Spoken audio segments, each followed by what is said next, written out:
دیتے ہیں۔ دنیا کے اندر کوئی بندہ کسی پر کوئی جرم کی کسی قسم کی کوئی الزام کی بات آ جائے اور تحریرات میں ریکارڈ میں آ جائے، پھر بے شک وہ عدالتی طور پر بری بھی ہو جائے، پاک بھی ہو جائے، بے گناہ بھی قرار دے دیا جائے، لیکن ریکارڈ میں وہ پڑا ہے کہ اس پر ایسا الزام لگا تھا۔ مگر میرے رب کا قانون یہ ہے کہ کرامن کاتبین جو لکھ رہے ہیں، فرمایا توبہ کرنے سے یہ لکھے ہوئے گناہ مٹا دیے جائیں گے، اس فرشتے کو بھلوا دیے جائیں گے، جس درخت کے پاس کیے اس کو بھلوا دیے جائیں گے، اعضاء انسانی گواہ ان کو بھلوا دیے جائیں گے، مٹی ڈھیلا پتھر جس جگہ بھی زمین کے حصے پر گناہ کیا، فرمایا جتنے گواہ بننے تھے ان سب کو بھی یہ گناہ بھلوا دیا جائے گا۔ گویا ایسے ہو جائے گا کہ اس نے کبھی یہ گناہ کیا ہی نہیں، اس کا ریکارڈ ہی باقی نہیں رہے گا۔ اور یہ صرف رب کی رحمت کرتی ہے، باقی کوئی کائنات کی عدالت ایسا نہیں کرتی۔ تو اللہ تبارک و تعالی نے یہ ہمیں اعمال رمضان دیے ہیں۔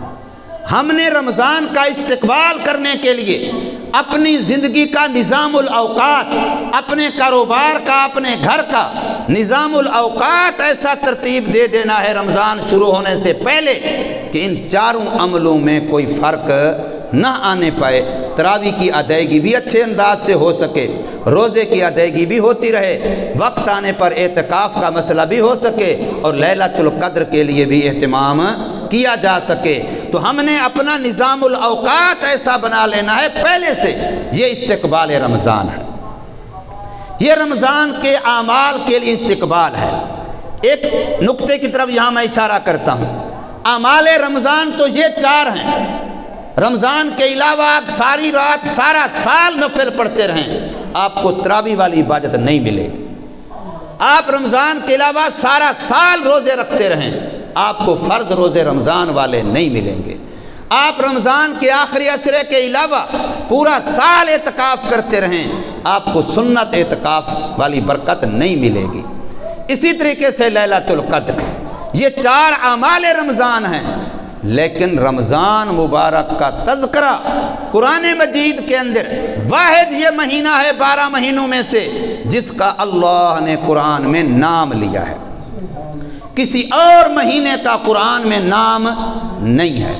نام صرف رمضان کا ہے، تذکرہ صرف رمضان کا ہے، اور وہ بھی نہ روزے کے لحاظ نسبت سے ہے، نہ تراویح کے لحاظ و نسبت سے ہے، نہ اعتکاف کے لحاظ و نسبت سے ہے، نہ لیلۃ القدر کے حوالے سے ہے۔ حالانکہ چار اعمال جو خاصہ رمضان ہیں وہ تو یہ تھے، لیکن رمضان کا تذکرہ جو قرآن میں ہوا، رمضان کا نام جو قرآن میں لیا گیا، وہ ان چاروں میں سے کسی کے حوالے اور نسبت سے نہیں لیا گیا، وہ لیا گیا ہے قرآن کی نسبت سے۔ شہر رمضان الذی انزل فیہ القرآن، تراویح کے حوالے سے نہیں، حالانکہ تراویح خاصہ رمضان ہے، روزے کے حوالے سے نہیں، حالانکہ روزہ فرض خاصہ رمضان ہے، اعتکاف کے حوالے سے نہیں، لیلۃ القدر کے حوالے سے نہیں، رمضان کا تذکرہ قرآن کے حوالے سے آیا ہے۔ اس لیے رمضان کو قرآن کے ساتھ اور قرآن کو رمضان کے ساتھ ایک خاص نسبت ہے، ایک خاص تعلق ہے۔ اس لیے میرے آقا صلی اللہ علیہ وسلم نے بھی دونوں کو ایک ہی حدیث مبارک میں اکٹھے فرمایا اور دونوں کے بارے میں ایک ہی صیغہ ارشاد فرمایا، القرآن والرمضان یشفعان مشفعان۔ فرمایا قرآن اور رمضان اپنے وفادار کے لیے، اپنے دوست کے لیے، اپنے لحاظ رکھنے والے کے لیے، اپنا پیار کرنے والے کے لیے، جس کو قرآن سے پیار ہے، جس کو رمضان سے پیار ہے، جو قرآن کا وفادار ہے، جو رمضان کا وفادار ہے، فرمایا یہ دونوں دوست آخرت میں اپنے دوست کو بھولیں گے نہیں، بلکہ دونوں کی سفارش اللہ کے ہاں کریں گے۔ اور پھر سفارش تو کریں گے کب؟ قیامت کے دن۔ لیکن میرے اللہ نے اس سفارش کی قبولیت کا اعلان 1400 سال پہلے